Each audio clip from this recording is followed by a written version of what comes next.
Good evening. I'd like to call this meeting to order. Today is Monday, April 4th, 2016. It's 7:30. We're here for the purpose of the regular meeting of the Elmhurst City Council. I'd ask that you all rise and join me in the Pledge of Allegiance.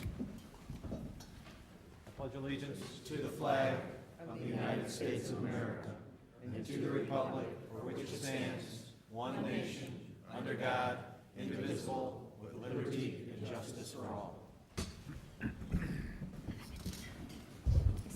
I'd ask Clerk Spencer to please call the roll. Why do I always have problems? Deuter. Here. Sabatino. Here. Leader. Here. Dunn. Here. Graham.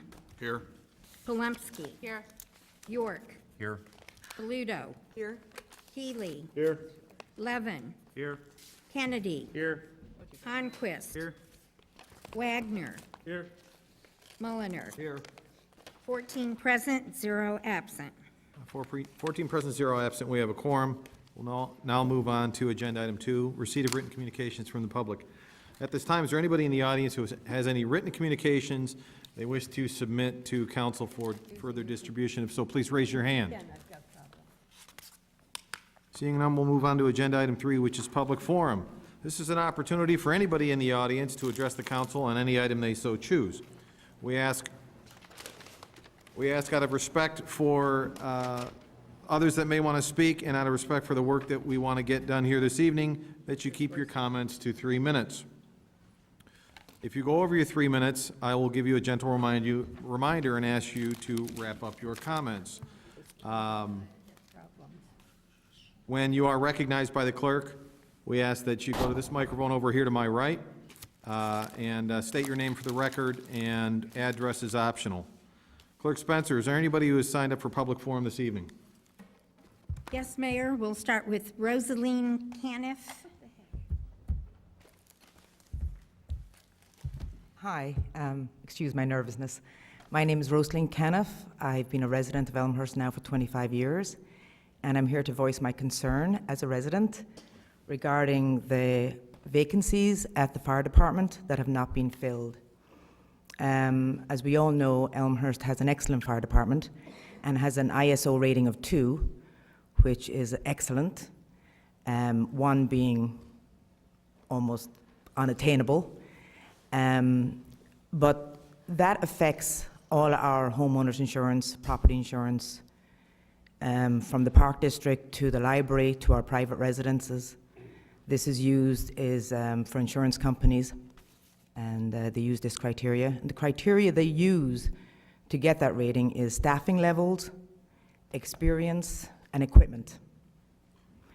My second concern is safety. Right now, I think everybody here is aware that Elmhurst is going through a building boom right now, especially of high-density, tall buildings. And that's a whole new dynamics if we do have an issue with a fire. It's not a small detached home. It's a whole different ballgame, and I think the firefighters here will attest to that. And so one of the most important things is that we have full staffing levels and also the best equipment, and that includes ladder trucks to get to those high buildings. And it's like I always say, better safe than sorry. Now is the time to really implement this. So by the time all these places are fully occupied with these high-density, all this high-density housing is filled, we have full staffing in our fire department. Thank you so much. Claude Pagash, 566 West Gladys.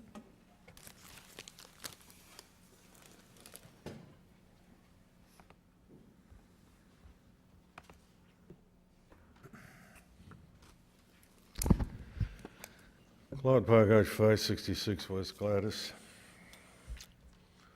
What does the city want to get into the gun business for?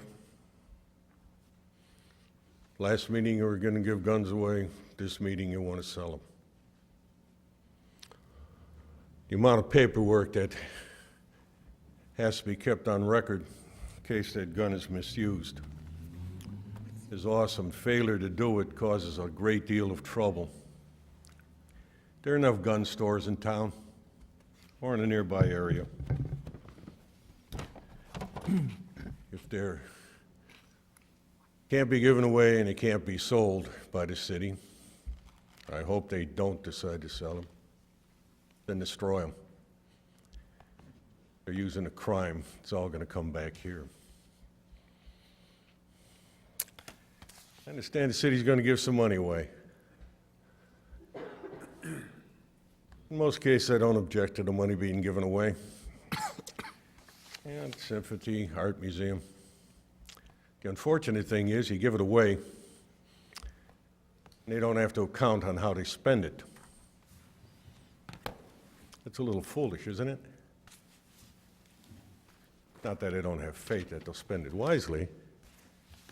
When the alderman brought up the fact that a group is going to take the money they receive and give it to somebody else, supposedly. So why didn't the council look into keeping a record of how, or asking for a record on how that money is spent? Last meeting, you talked about taking corings. What turned on the light, gentlemen, ladies?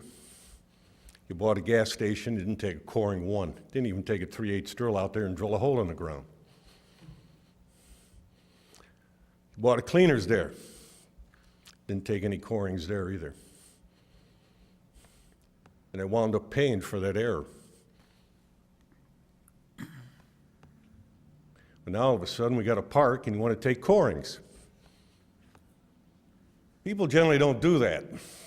They'll take corings to see the soil conditions, but not to find out that that particular ground is contaminated. And then use that as a club to supposedly buy land cheaper.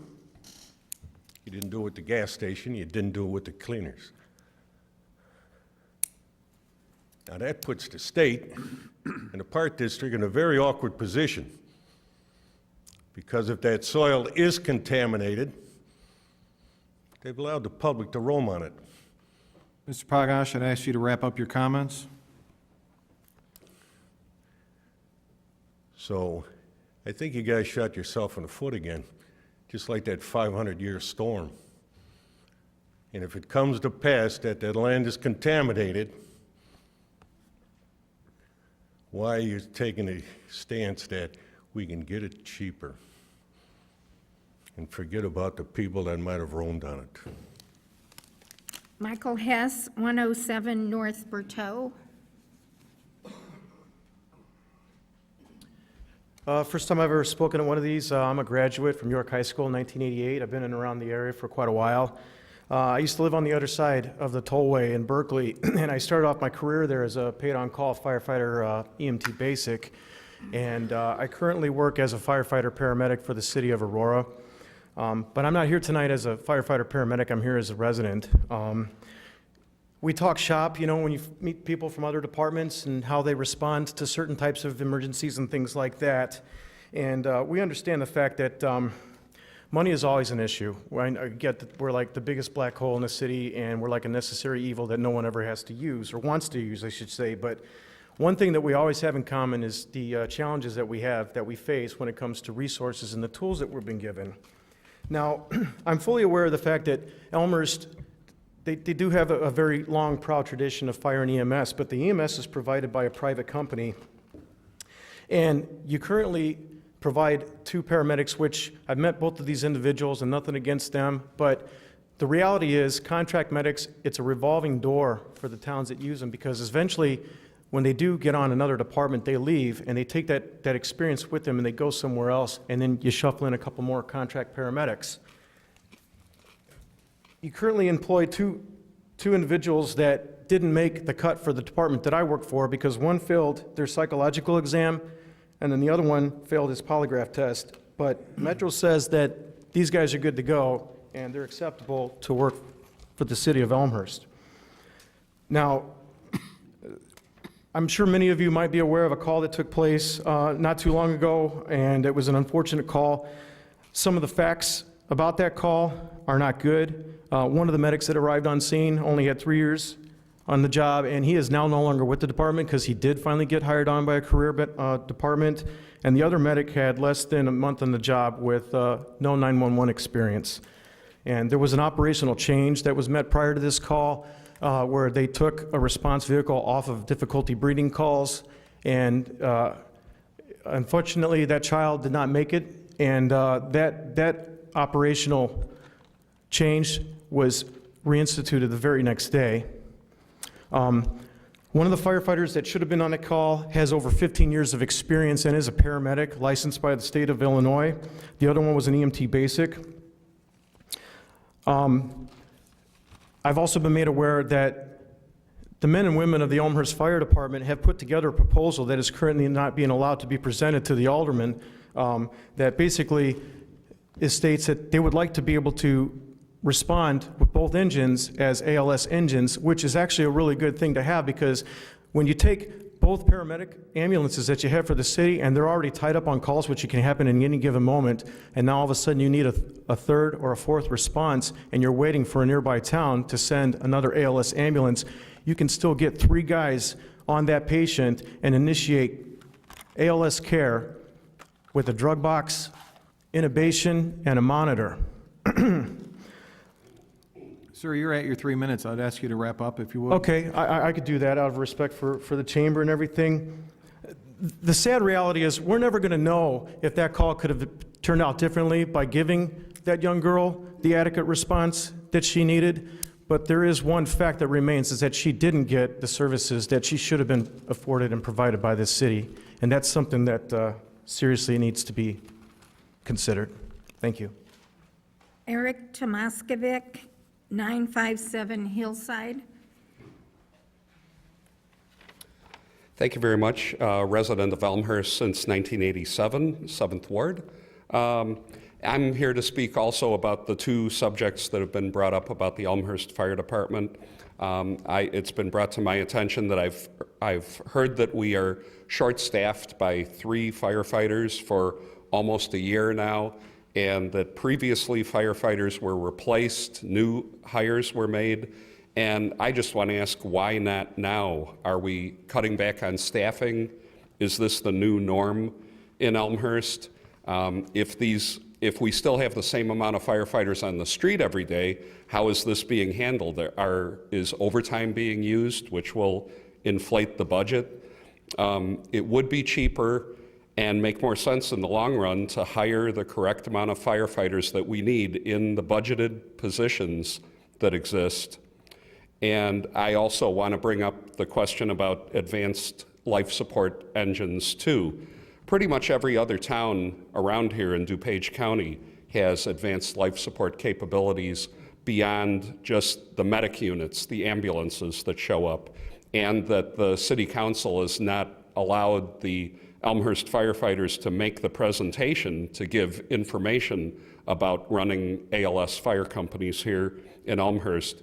When both medic units are out, there's going to be a delay getting paramedics on the scene from surrounding communities, and it would be great if we could have ALS show up immediately on the scene with Elmhurst companies. BLS is fine, basic life support, but there's no reason that we shouldn't have it. So what I'm asking is, are we going to start sliding downwards like some other cities have who have had big budget shortfalls? Absent a budget shortfall, we should be able to keep moving ahead, serving the people of Elmhurst. We're not a second-rate town. We're one of the best in the state, and we have one of the best fire departments in the state.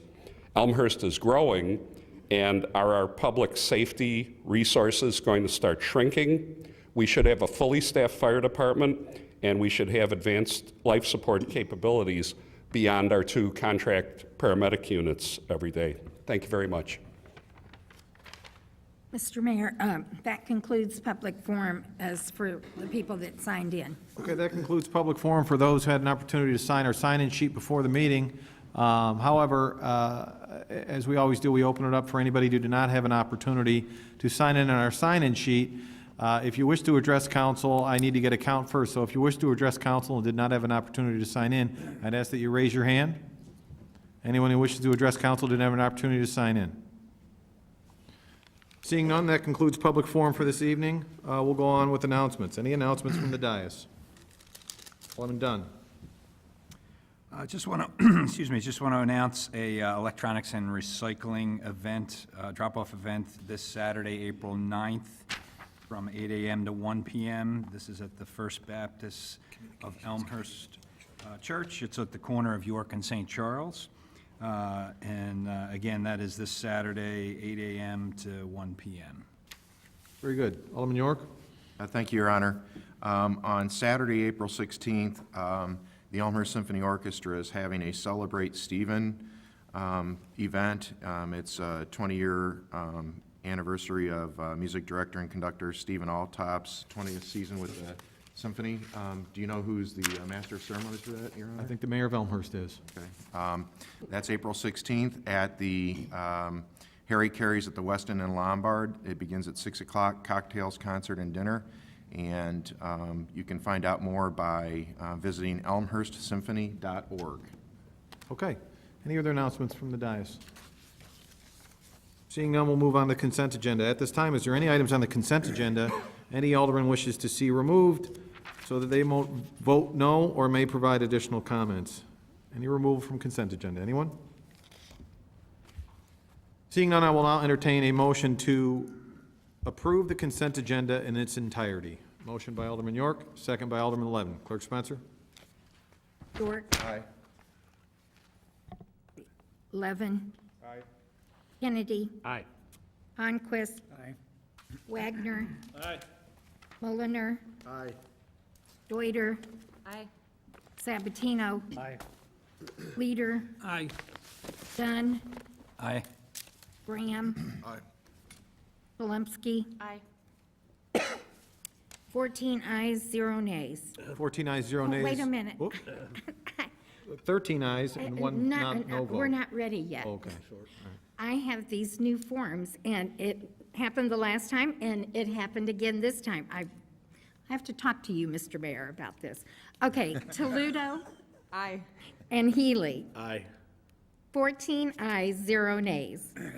Form filled out correctly. Yes. 14 ayes, 0 nays, motion carries. Consent agenda in its entirety I don't know passes. why that happens to me. On to agenda item 6. It's an ordinance, 6.1. I'd ask Clerk Spencer to read the ordinance. Okay. An ordinance approving and authorizing the execution of the redevelopment agreement by and between Wilkins Buick, Inc. and Elmhurst Corporation, doing business as Wilkins, Hyundai, Mazda, and the City of Elmhurst, DuPage, and Cook Counties, Illinois. Okay, to put this before council, I'll ask for a motion to approve the ordinance as read. Motion by Alderman York, second by Alderman Dunn. Alderman York. Thank you, Your Honor. As the City Council will recall, a report was passed out of this committee on January 26th for the redevelopment agreement. It's a combination of a sales tax and a TIF incentive program for the new Mazda and Hyundai construction that's occurring on York Road. Since this was a complicated agreement, we brought the redevelopment agreement after the attorneys got finished with it to city staff's approval. We brought it back to committee just to make sure that all the points in the report were adequately covered in the RDA and that all the important elements were there and what the city council passed. After discussion in committee last Monday, we agreed that everything was covered and the RDA is in front of us tonight for everyone's approval. Okay. Questions or comments as it relates to this ordinance? Alderman Braham? Thank you, Mr. Mayor. Since it's been some time since we last revisited this, I just want to go over, hopefully briefly, on my points of why I didn't support it when it was a report and why I am not supporting it tonight.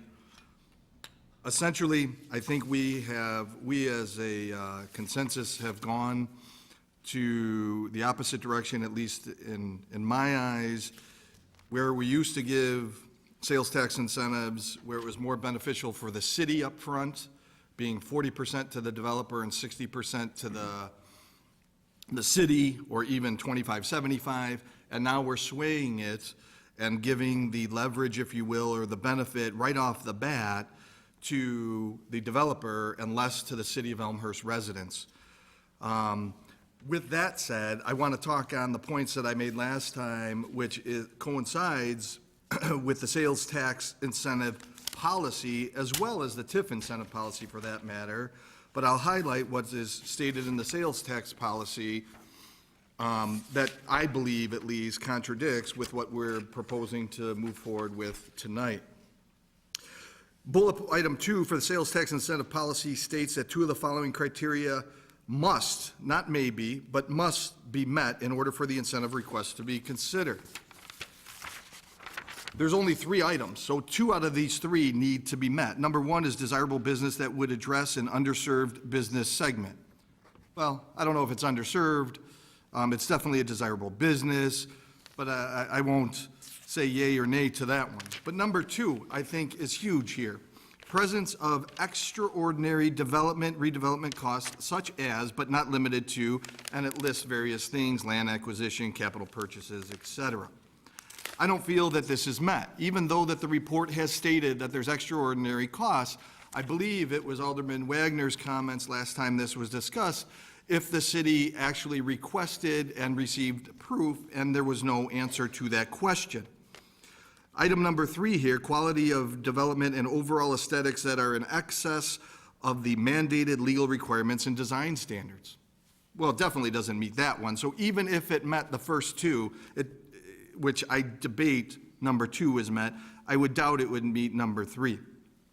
Then you go on to the next piece of the sales tax incentive, and it states general policies for the use of sales tax assistance. Sales tax assistance will not be provided to projects that have the financial feasibility. And I already discussed that. I don't know if that meets this requirement. Number 3 is sales tax rebates will be predetermined for a fixed period of time, not to exceed 10 years. This is proposed for 15 years. We're violating our own policy by continually going outside of our policy and doing 15-year proposals for the benefit of the developer and not the city of Elmhurst residents.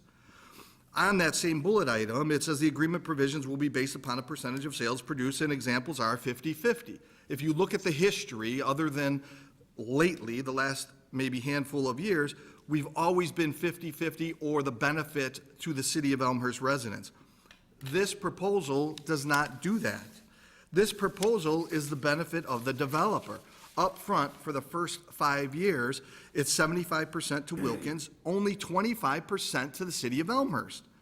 The next 7 years is 50-50, and then the next 3 years is 25% to Wilkins and 75% for the final 3 years. I think that the tax incentives and TIF incentives and sales tax incentives are a good thing. I don't disagree with giving one to this developer, Wilkins Hyundai Mazda. I agree with it. I just don't agree with the terms. We write a policy, we should follow that policy. We're negating to follow our own policy by moving forward with this incentive, sales as well as TIF incentive.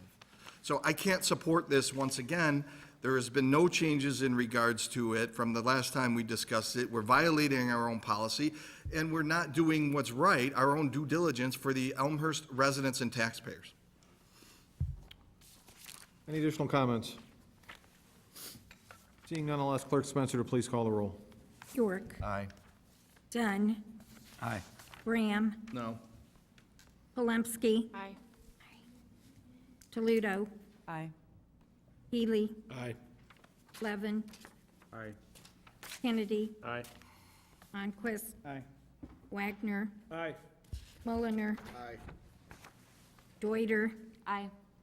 Sabatino. Aye. Leader. Aye. Checked here. Make sure. Okay, 13 ayes, 1 nays. 13 ayes, 1 nay, motion carries. Agenda item 6.1 is approved. On to reports and recommendations of appointed and elected officials. 7.1, Mayor Morley, that's me. Couple of announcements tonight. As it relates to stormwater, quick stormwater update.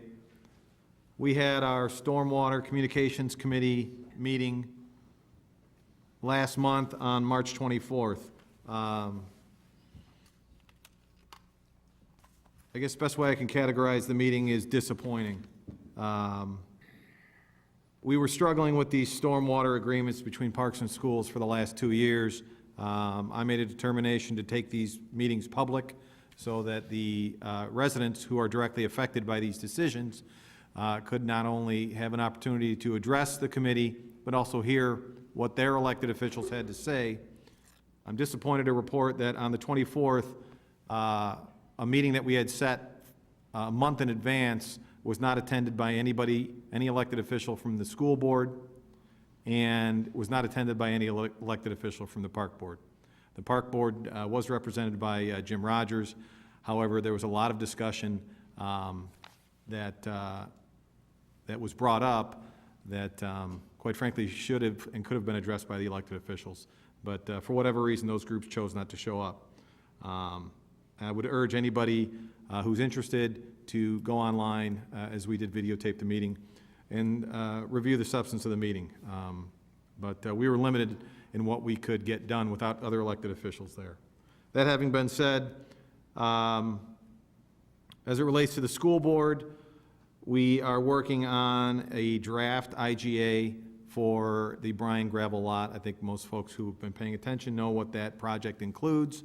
I know that City Manager Grabowski will be talking to Superintendent Dave Moyer, and the hope is, I believe we have indication from them that they would be discussing it at their next board meeting. So we are hoping that we can get to a some sort of an agreement as soon as possible with them so that we can move forward and get that project at Bryan going. This is a project that school board said they would work as quickly as possible when we signed the Madison agreement last September. And here we are in April, and we still don't have an agreement. So I'm disappointed in the progress on that one and disappointed in the lack of attendance at the meeting. As it relates to the park board, we have a draft IGA into them for Golden Meadows, and it's my understanding they will be discussing it at their next meeting as well. They gave us a deal points memo back in November. I want to say it was November 19th, and I believe this IGA reflects 100% of what they requested in that meeting. So I'm hoping that they can review the IGA that we provided to them in one meeting and get back to us so that we can give the residents of Elmhurst some of the relief that they're looking for. In addition, the North York Corridor Streetscape Plan will be holding an open house here on April 12th at City Hall in Chambers, where we'll present a draft of the plan and seek input from the residents, and we'll have some drawings and other stuff to show. In addition, as it relates, I guess I jumped over a stormwater update. As folks are aware, we do have a signed IGA with the Park District on York Commons, the York Commons project. We have a open house for the public and residents for that project on April 20th scheduled here at City Hall from 4 to 6 p.m.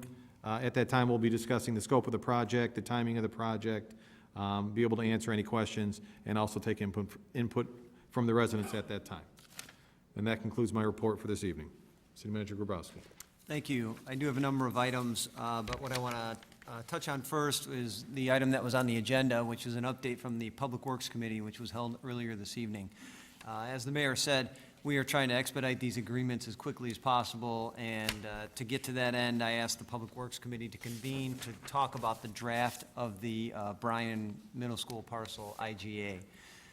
This is a project that would be one of the largest projects we would do and benefit the most number of homes in town. It would take 23 acre-feet of stormwater, and it would help 123 homes in the southwest portion of town. So it's very significant, and as Mayor Morley said, the school district asked if the superintendent and myself could negotiate that rather than bring it to the communications committee. We all agreed to that. We've been working on it. There's been some delays in appraisals from the the school side to continue the process, but what I want to summarize tonight is the discussion that was had at the Public Works Committee. We did not have it on the agenda for any council action, not knowing where the Public Works Committee may or may not go with that tonight. So, as I said, the project involves the Bryan Middle School gravel lot, and the idea that was conceived for this agreement was that if we could find another piece of property for the school district to use, they currently use it for storage, if we could find another parcel for them to use of similar size, then we could possibly do a property swap. And as we continued that discussion, what came about was the potential value of each parcel, size, value, and if there was a significant difference between the value of the school parcel and whatever parcel the city deemed usable or exchangeable, then there would be an exchange of cash. And so we've identified a parcel on Riverside Drive next to the Public Works building, which is a little bit smaller than the Bryan parcel. And the school, so far the school district, talking with superintendent and their operations people, seem to feel that would be a good parcel for us to swap with them, and then come to an agreement on the value of each, and then the way it would work, the city would pay the school some amount of money to make up for the difference in value on those parcels. And that's really the crux of this agreement, is that point, that we would each buy each other's property essentially, and then there would be a cash exchange at the end. A couple other provisions that the committee talked about was the appraisal and how we get to the values of that. We had some good discussion about that. The way this is rolling forward, it's conceivable that we may even have actual dollar amounts by the time we get to the signing of these agreements, and we may just put a provision in there that spells out the Bryan parcel is worth X, the city's parcel is worth Y, and the city will pay the school Z. So if it all works out timing-wise, we may include a provision like that instead of an appraisal provision. There was some discussion about the development of the property and the potential for the school, the school and the city to work together. As I said earlier, we'll be buying a 1.6 acre site from the school district, which will hold 23 acre feet of stormwater. They have asked for a 1 acre site next to the Park District, the city garage.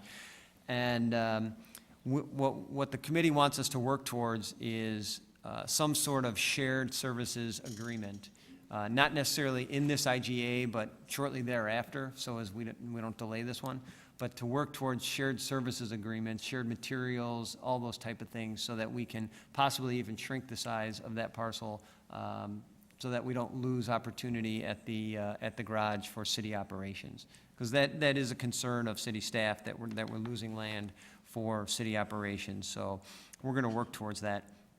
And then there's a couple other smaller provisions, some details in here that need to be tweaked a little bit. But it is my hope to, I will be contacting the superintendent to schedule a meeting in the next week, so that he and I and our attorneys can sit down and explain all the details of the agreement. It's my understanding that at the April 12th school board meeting, there will be discussion about this topic, this IGA. If you recall, I sent a letter to the superintendent in mid-March explaining the deal points that were going to go into the IGA. So there's been time to digest those, so to speak. So once we tweak the IGA that is on the website, or on the board doc site for the city, I will be delivering that to the school district, to Superintendent Moyer, so that they have all the information that they can possibly have for that discussion on April 12th. Is that it for your report? That's it for that item. Okay, no, go ahead then. Okay, thank you. A couple other items, and these are updates, just so council's aware of some things that are going on in town. We are starting our hydrant flushing schedule. That's going to start April 4th and run through the month of April. And we've got 4 different areas. We work from north to south. We do get notices out for neighborhoods so that they're aware that we're hydrant flushing at that time. That goes on during the day, just so everyone's aware. Another timely item we have is the annual spring cleanup. That is basically Amnesty Day for everyone. And if you recall, I think 2 years ago, we started it, we moved it to Saturdays. And so the first spring cleanup will be held April 23rd, and those are for those, the residents with Wednesday garbage pickup. April 30th for residents with a Thursday pickup, and May 7th for residents with a Friday pickup. Of course, all this list of dates and items that are acceptable and unacceptable are on the city's website at elmhurst.org. Speaking of the website, as an update, our communications manager has been working very hard at that, along with other staff members, all the staff members, quite frankly. And we anticipate rolling that out by the end of the month, and we will be bringing it to the Public Affairs and Safety Committee for a preview, I believe, at the next meeting. So we look forward to rolling that out very, very soon. And just one other stormwater-related update. If you recall, the city purchased 4 houses on Geneva. 2 of them have been demolished. This week, we will begin the process of the other 2 houses. We closed on the last house a week ago. And so we will be fencing the sites today. I believe they were fenced, or tomorrow. We will be having DuPage Habitat for Humanity come out to go through the houses and take any materials that they can either use or resell. And then demolition of those will commence next week. And then we have our engineering working on the design of that. And that's all that I have. Okay. Any other reports? Seeing none, we'll move on to other business. Any other business this evening? Seeing none, I'll ask for a motion to adjourn. Motion by Alderman Wagner, second by Alderman Deuter. All in favor, say aye. Aye. We're adjourned.